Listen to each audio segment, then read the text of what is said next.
Praise the lord. ఈరోజు దేవుని వాగ్దానము, నీతిమంతుల కొరకు వెలుగును, యథార్థ హృదయుల కొరకు ఆనందమును విత్తబడి ఉన్నవి. కీర్తనల గ్రంథము 97వ అధ్యాయము 11వ వచనము.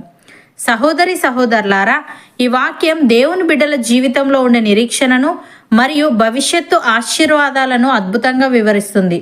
లోకంలో చీకటి ఉన్నప్పటికీ, సమస్యలు చుట్టుముట్టినప్పటికీ దేవుని మార్గంలో నడిచే వారికి ఒక గొప్ప ప్రతిఫలం దాచబడి ఉందని ఈ వచనం మనకు హామీ ఇస్తుంది. ఇక్కడ విత్తబడి ఉన్నవి అనే పదం చాలా లోతైన అర్థాన్ని కలిగి ఉంది.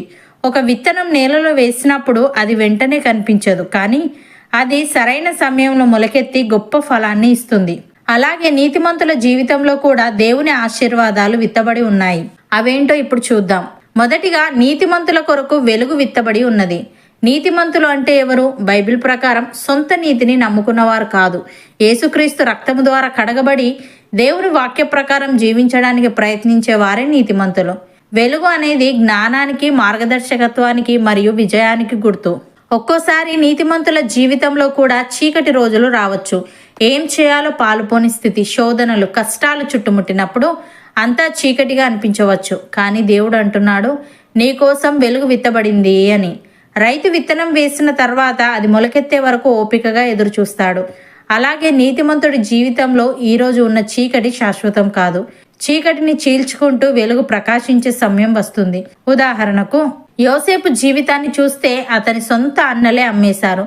తప్పు చేయకపోయినా జైలుకు వెళ్ళాడు. అక్కడ అంతా చీకటిగా ఉంది. కానీ ఆ చీకటిలో దేవుడు వెలుగును విత్తాడు.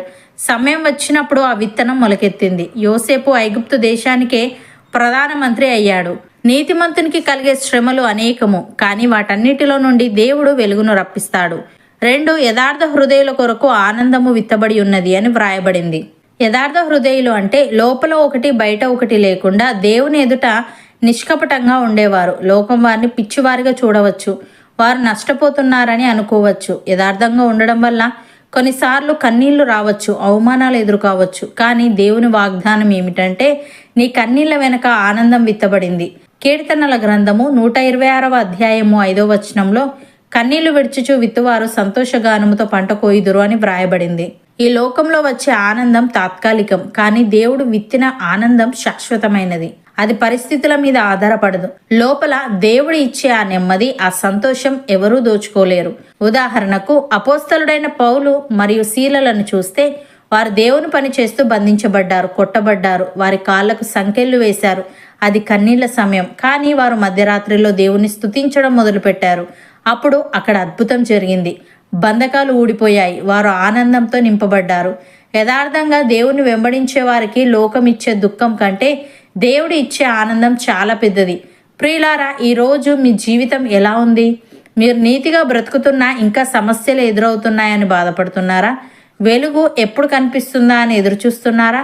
అయితే ఒకటి గుర్తుంచుకోండి, విత్తనం నేలలో ఉన్నప్పుడు అది చనిపోయినట్లు కనిపిస్తుంది, కానీ అది లోపల పెరుగుతూ ఉంటుంది. మీ ప్రార్థనలు, మీ కన్నీళ్లు, మీ యథార్థత దేవుని దృష్టిలో విత్తనాలుగా ఉన్నాయి. అవి వృధా కావు. మీ వెలుగు ప్రకాశించే రోజు దగ్గరలోనే ఉంది. మీ కన్నీళ్లు ఆనంద బాష్పాలుగా మారబోతున్నాయి. ఎందుకంటే దేవుడు అబద్ధం ఆడడు, ఆయన నమ్మకస్తుడు. ఆయన విత్తిన దాన్ని ఎవరు పీకివేయలేరు. ఓపికతో నీతి మార్గంలో కొనసాగండి. గొప్ప కోతను మీరు చూడబోతున్నారు. నమ్మిన వారు నాతో పాటు ప్రార్థనలో ఏకీభవించండి. పరిశుద్ధుడా, ప్రేమగల తండ్రి, నీతిమంతుల కొరకు వెలుగును, యథార్థ హృదయుల కొరకు ఆనందమును విత్తబడి ఉన్నవని. విత్తనం నేలలో వేసినప్పుడు అది వెంటనే కనిపించదు, కానీ అది సరైన సమయంలో మొలకెత్తి గొప్ప ఫలాన్ని ఇస్తుందని. అలాగే నీతిమంతుల జీవితంలో కూడా నీ ఆశీర్వాదాలు విత్తబడి ఉన్నాయని నీవు తెలియజేశావు. తండ్రి, నీకు స్తుతులు. దేవా, ఈరోజు ఈ వాక్యం వింటున్న వారిలో ఎవరైనా చీకటి వంటి పరిస్థితుల్లో ఉంటే వారి జీవితాల్లో నీ వెలుగును ప్రకాశింపజేయమని, ఏం చేయాలో తెలియక సతమతమవుతున్న వారికి నీ వాక్యం అనే దీపాన్ని చూపించమని వేడుకుంటున్నాము. తండ్రి, మేము ఎన్ని కష్టాలు ఎదురైనా నీతిని విడవకుండా, యథార్థతను కోల్పోకుండా, నీ యందు భయభక్తులు కలిగి నీ ఎదుట నిష్కపటంగా ఉండుటకు సహాయము దయచేయమని, మా వెలుగు ప్రకాశించే రోజు దగ్గరలోనే ఉంది గనుక, మా కన్నీలో ఆనంద బాష్పాలుగా మారబోతున్నాయి గనుక, నీవు విత్తిన దానిని ఎవరూ పీకివేయలేరు గనుక, మేము ఓపికతో నీ మార్గంలో కొనసాగుతూ నీవిచ్చే గొప్ప కోతను కోయుటకు కృపచూపమని, అనేకులకు ఆశీర్వాదకరంగా మా జీవితాన్ని నీవే మార్చమని యేసుక్రీస్తు నామమున ప్రార్థిస్తున్నాము తండ్రి. ఆమెన్.